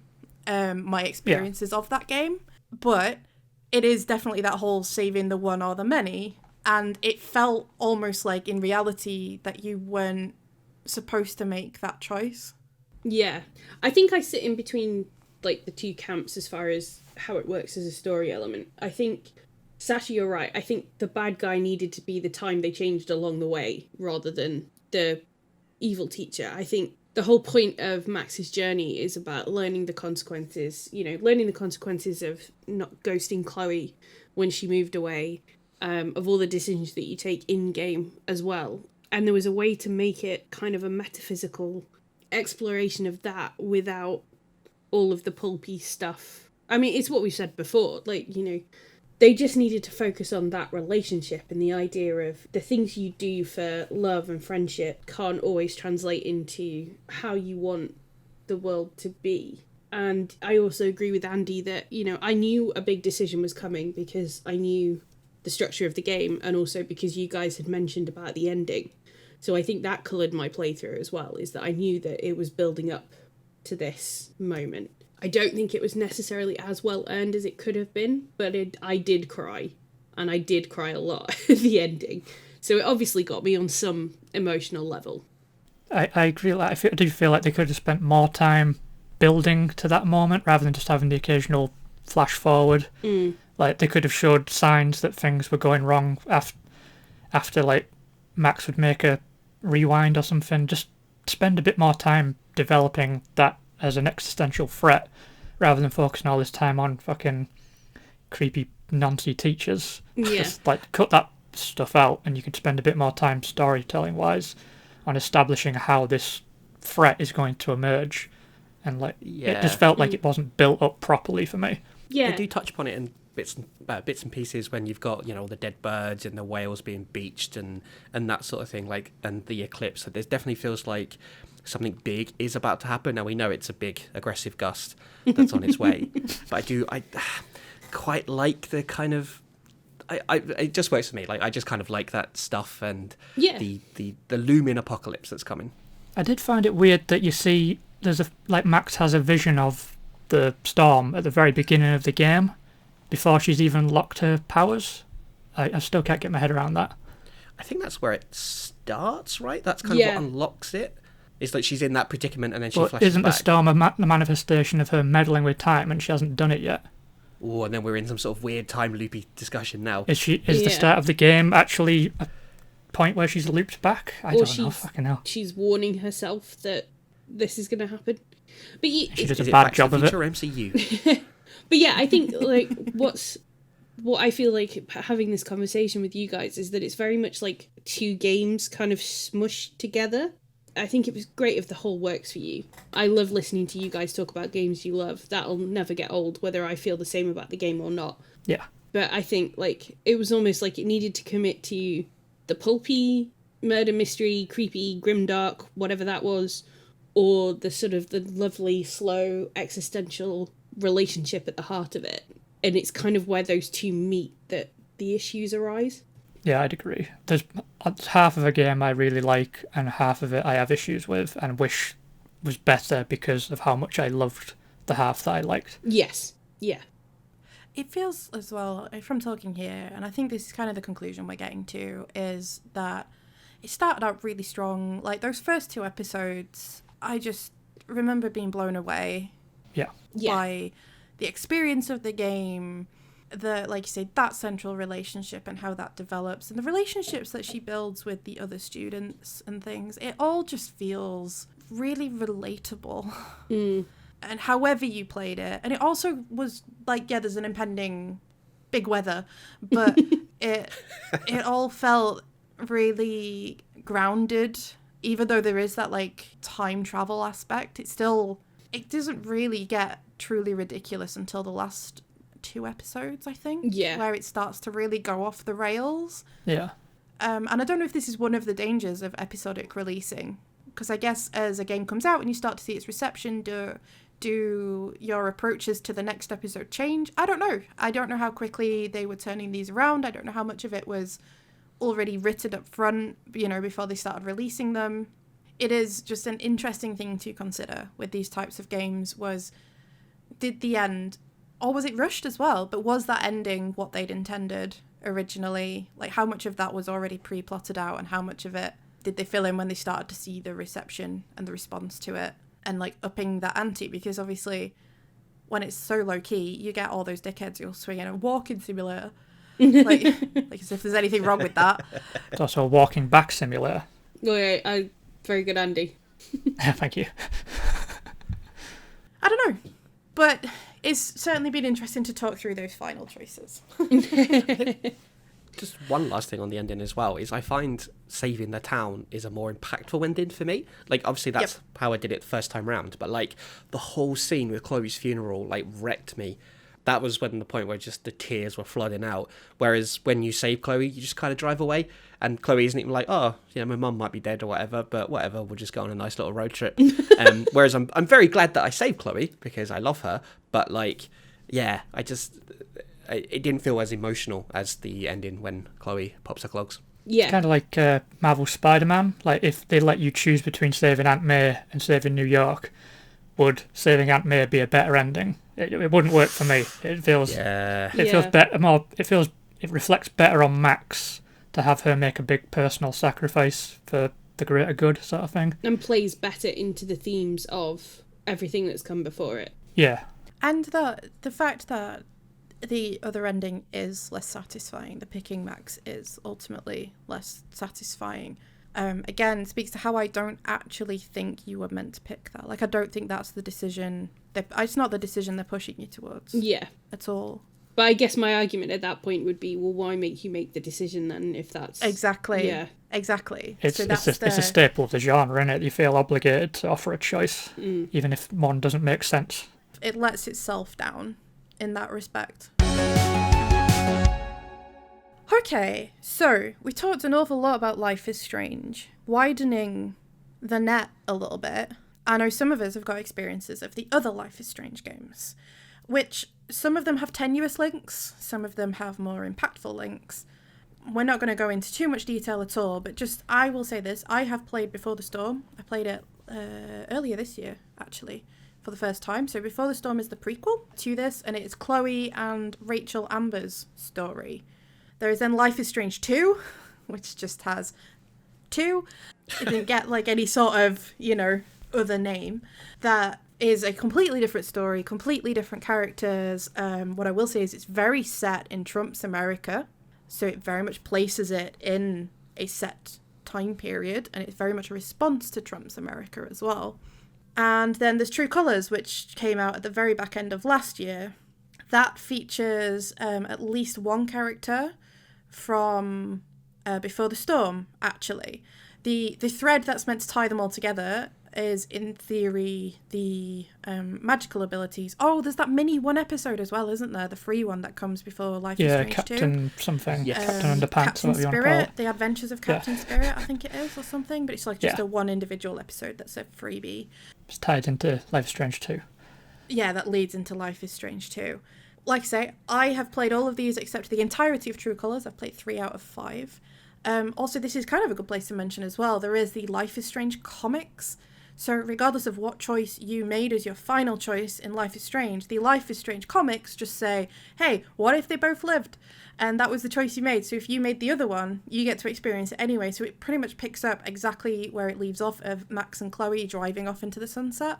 I know none of you have experienced that, so there'll be no spoilers at all from me. But just to say, this one game, and it's only been 7 years, has spanned loads of things. And like I say, that was what I was getting to, sorry, was the thread that holds them all together is the superpowers part. Except in Before the Storm, because that's just Chloe and Rachel, and neither of them have that element. And in True Colours, that their most recent release, it's empathy, which, do you know what? I'm just not going to try and explain. To me? Or just I did have questions. In life, If you have questions, I'm willing to answer them. But what is feelings? the power in that is empathy, which is a really interesting power and a weird one. For me, the wider games so far, having played most of them, haven't really altered my love of Life is Strange, and they haven't, other than the comics, haven't really added anything to it. Chip and Andy, I know that you guys have played some of the other ones, and I just wondered, in terms of that wider Life is Strange as a series, how you feel about it. I'll say I like Life is Strange 2 the most. That's my favourite of the series. It's again a very specific emotional thing, but the story of an older brother feeling responsible for a younger sibling when the world is turning upside down, that really hit me in like the heart. I felt a real immediate bond to it, even though our circumstances are wildly different. It's just that connection. It's the same reason I cried at the end of the Lego Movie too. It's just it's just a sibling thing. But yeah, and I also thought the writing overall was a lot stronger. The storytelling was more confident. It developed more organically, especially the ending. That felt really earned. And I liked the twist that you weren't the one with the superpowers. You were responsible for a kid who was unstable and coming to terms with their own powers. It gave your decisions a lot of weight, and it felt more unpredictable. Like you couldn't control the situations you were in. You had to just hope for the best. You're just making the best judgment you could at the time. That is definitely my favourite one. But Before the Storm, I liked. It's fine. Good character-focused storytelling, and I get why Deck 9 were entrusted with the series after that. I can see why they decided to give them like True Colors to make. It just didn't connect with me the same way the other two games did, and I haven't played True Colors like at all. That's going to be a game where I'm going to wait for a good sale, I think, because I like the episodic structure for these games. I like being able to like sample the first episode, see if I like what I see, and then I can commit to the rest of it, rather than having to buy it all as a whole package and then you're kind of stuck with it. If you don't like the first episode, you're kind of fucked. So that's me. And Chip, what about you? I liked Life is Strange 2 as well. I don't think as much as Andy. It's much less pulpy than the original Life is Strange, but it does feel, well, at least I felt that it kind of added those huge dramatic moments more. Like, it feels like in Walking Dead, you get a lot of bad things happening to your character that you've got to survive through. It felt like it was leaning a bit more into that. And I liked Before the Storm as well. I don't think it necessarily adds anything to Life is Strange. I wouldn't say it was a must play. Like, I don't think you have to play Before the Storm if you've played Life is Strange. I really enjoyed seeing Chloe again, but knowing kind of what happens to her, it didn't really add necessarily anything else, but I did enjoy it. And True Colors, I'm not that fussed about, I must say. The thing it comes down to with these games is, I think what makes the first game is Max and Chloe, and if they're not involved and it's not continuing their story or anything like that, I'm just not very interested. I'm curious to see if they'll ever not necessarily do a Life is Strange universe where they all come together and fight crime. The Avengers. But, yeah, just because they're set in the same universe, so it'd be interesting. They could be the Strangers. But just to kind of see where these powers are coming from, or if there is a reason for them, or if they just happen to have them, its evolution or anything like that. But yeah, Max and Chloe make these games for me, so I probably wouldn't be too more interested in in future games. And like Andy, I'd probably wait for a sale. And Becky, you've not played any of the other sort of Life is Strange-verse games. Did your experience of the first one, is there any interest in playing the others? I mean, I did say I was going to try and play them for this episode, and then obviously just never got around to it. But I have to say, it's not something I feel particularly fussed by, I don't think. I wondered if I'd come out of this episode feeling a bit more positively about it, but no, I'm not sure if they're for me. I certainly don't think I would buy them. I'd probably borrow them from you again, Sasha. No, that's entirely fair. So the only things I wanted to add, because previously I was just giving a bit of an explanation about what those extra universe things were. First thing I will say is, you should all read the comics, you can all borrow them. The way that continues Max and Chloe's story is incredible. Just be prepared to cry some more. But Yeah. No, I refuse. They're so good.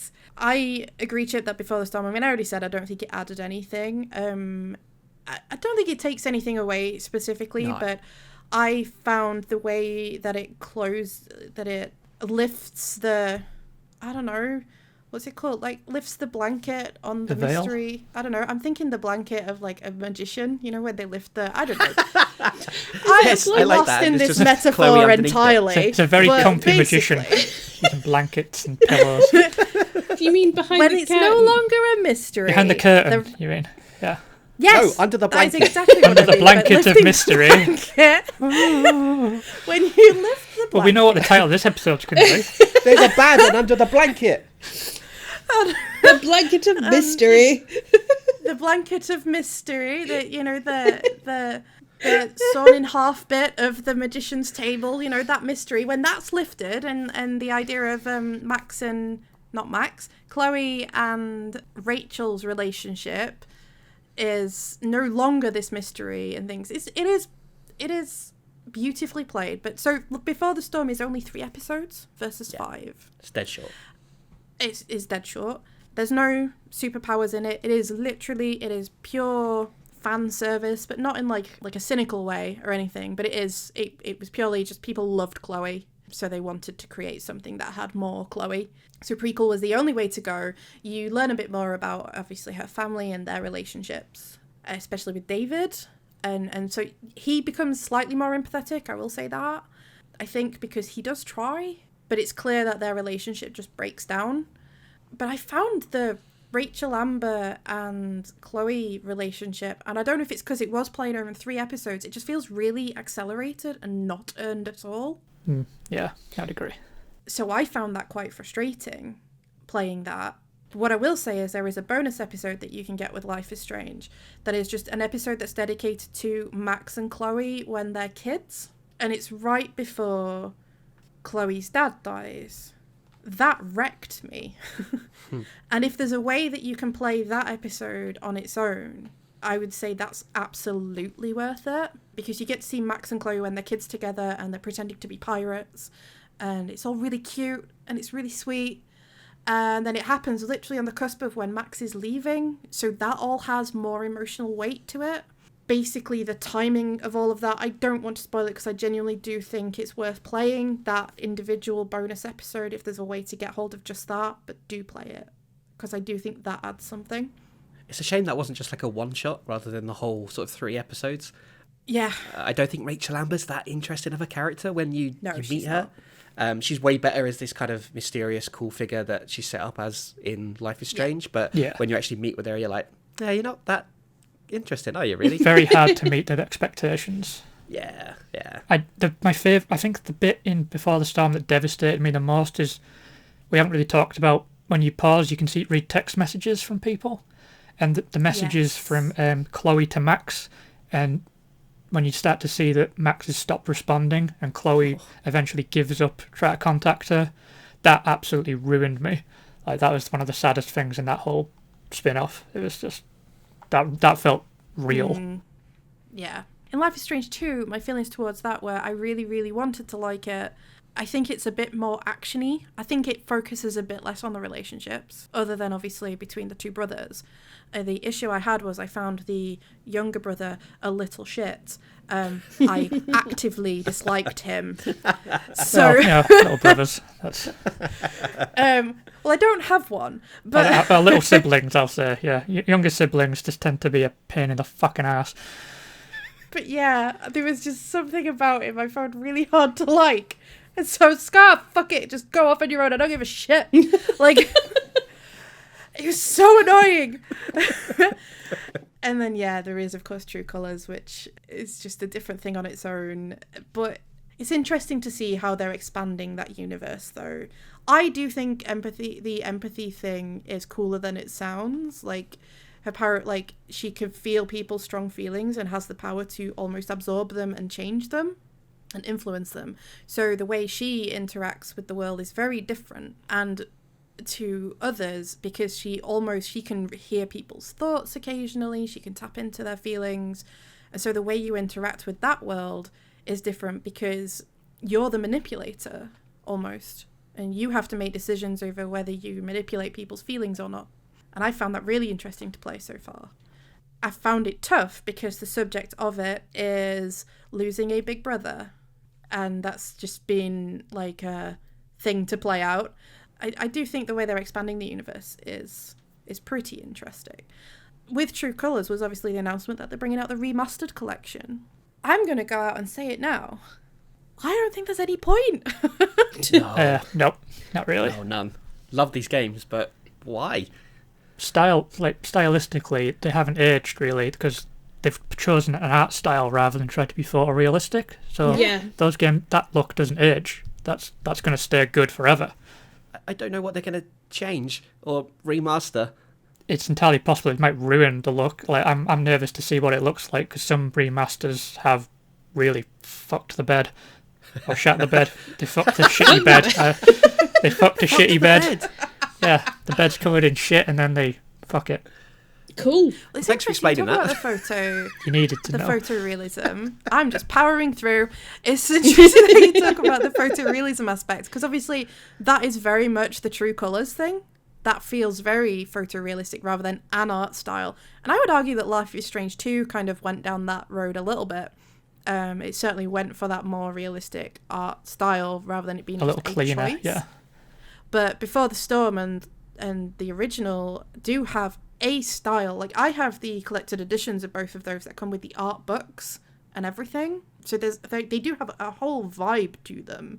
Yeah, if they make it photorealistic, it almost might take something away from it a little bit. I don't know. Again, Becky, I know that you don't have as strong an attachment to these games. Having just played it, especially, like, does it feel like something that needs remastering? Not at all. No. No. Like, one of the things I really, aside from the slang, which we have talked about, one of the things I really enjoyed was the style and the fact that it didn't feel like I was playing a 7-year-old game at all. So it's a bit baffling to me why they feel they need to remaster it quite so quickly, or at all. And they're only doing Before the Storm and Life is Strange, so whilst it's a remastered collection, it's actually just the Chloe and Max story remastered. Which, I hate to say it, but it does feel a little bit like cynically cashing in on what a lot of people love about Life is Strange, which is Max and Chloe. Maybe they're going to bring out an NFT to go with it. Ugh. I tell you what I will go for, if they bring out with it, is vinyls of the soundtracks. Ooh, yeah, I do love the soundtrack. Because holy shit are those soundtracks good. Yeah. Every game's got a cracking soundtrack. Like, it's the sort of shit I'll listen to on my own when I'm working. It's, yeah. I did have, there was one thing about the soundtrack, because I knew that I loved it. And when I reinstalled Life is Strange to play it for the pod, second time round, I noticed on my Steam account that it told me that it was nearly 5 years to the day, like exactly since I last played it. So I played it in 2017, or would have completed it in 2017. And I thought, hey, neato, that's kind of a nice bit of, symmetry there that I'm playing it again after this time. And then at the beginning of the game, when Max leaves the classroom for the first time and that kind of indie pop soundtrack kicks in, I realised kind of what a bit of a kick to the heart that was.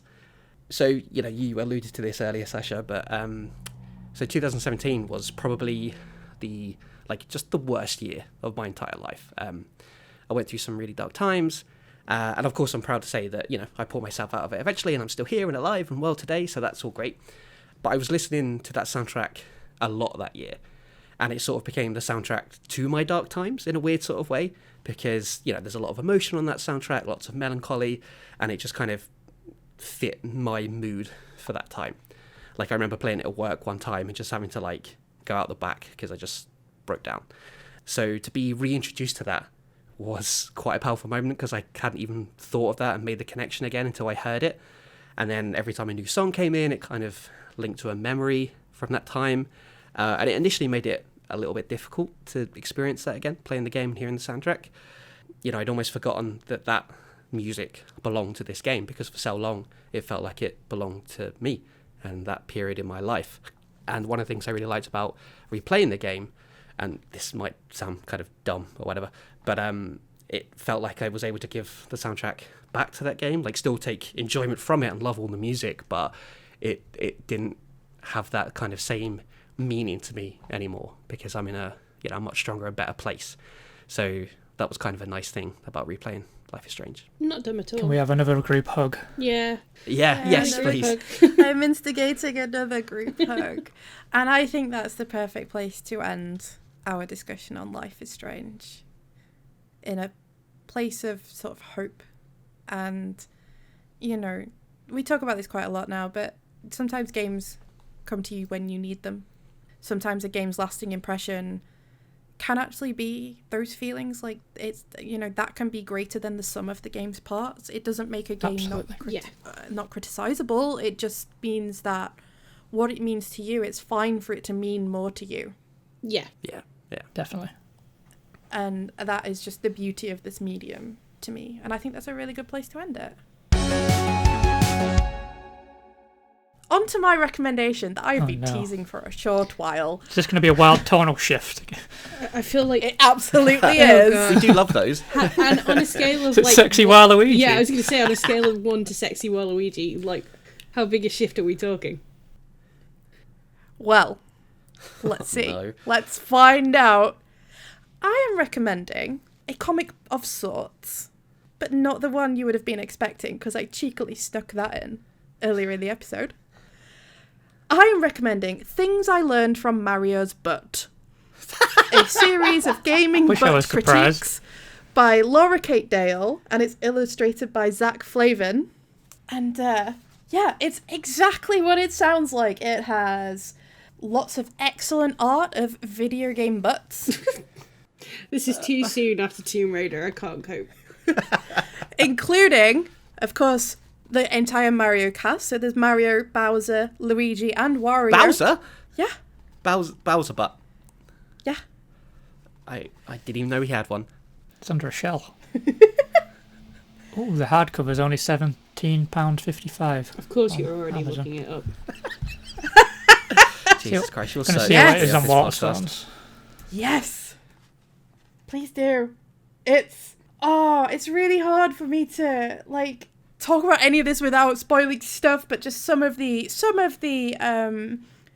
there's genuinely really well thought out critique somehow. Sure. There's the science that supports Solid Snake's nerfed butt. He is dummy thick. So. I was holding it together until then. What scientist has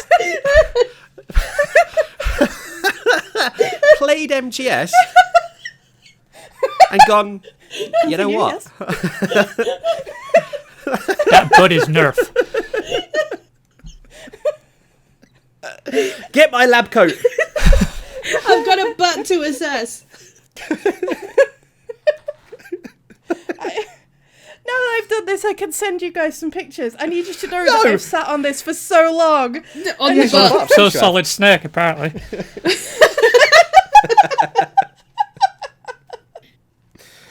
It's just... Oh my god. There's another article in here exploring the detailed monster buttholes of Conan Exiles. Oh yeah, there's a lot of nudity in that game. Buttholes just- specifically. I don't Buttholes. want to look at buttholes. The Crash Bandicoot series has I don't need to know that. That's why he wears baggy jorts. He doesn't want anyone to see. He's got a flat ass. Jorts. Pokemon, Bloodborne, Eldritch horrors in your pants. Animal Crossing. That's just Chip's dating history.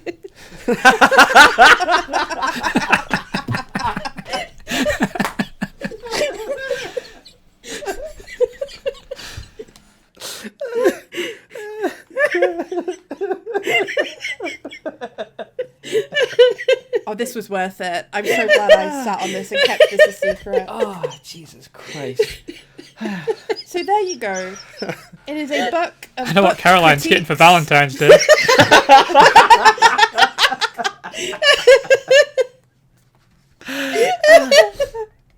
Oh, fucking Christ. Oh no. Well, I regret never getting my PhD now. Dr. Butt.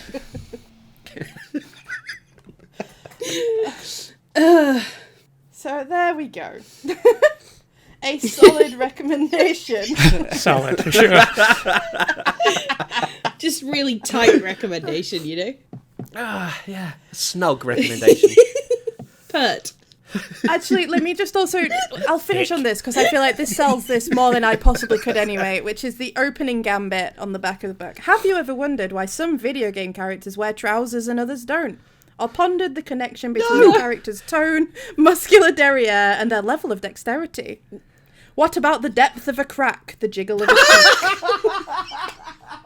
The depth of a crack. Hang on, I'll grab me ruler. When it comes to video game characters' designs, one of the most overlooked aspects is the buttocks. I've always thought that. How often do we stop to really think about the meaning of the book? Well, I'm going And to I'm do more just so saying, right? now. Excellent book. 10 out of 10. No, 12 out of 10. It ascends. It's funny. It's like, I don't know, enlightening and well worth it. Well And a worth bit it. cheeky. Hey. A bit cheeky. Hey.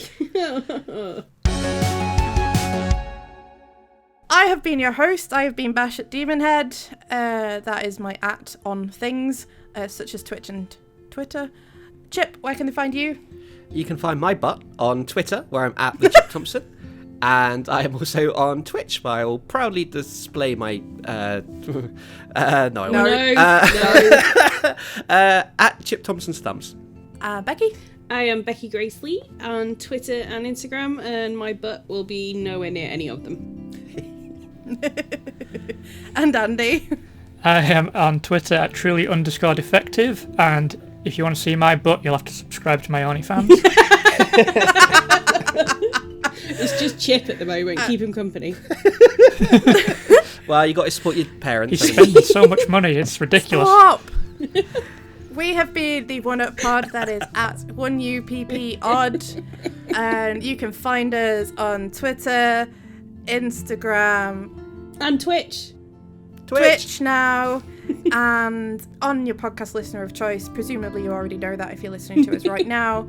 Please give us a like and a rate, like, you know, if it's a nice one. 4.9 You're on enjoying our Spotify. shenanigans. Otherwise, get a life and play video games.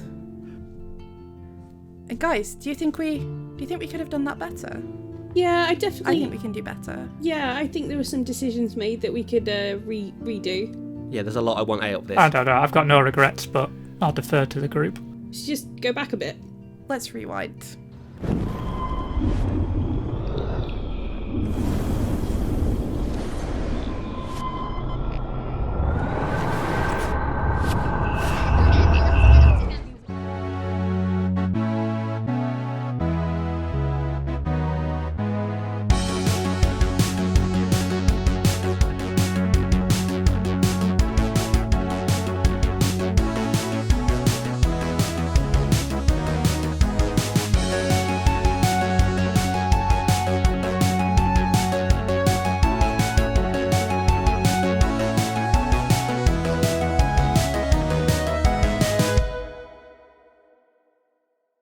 Let's rewind.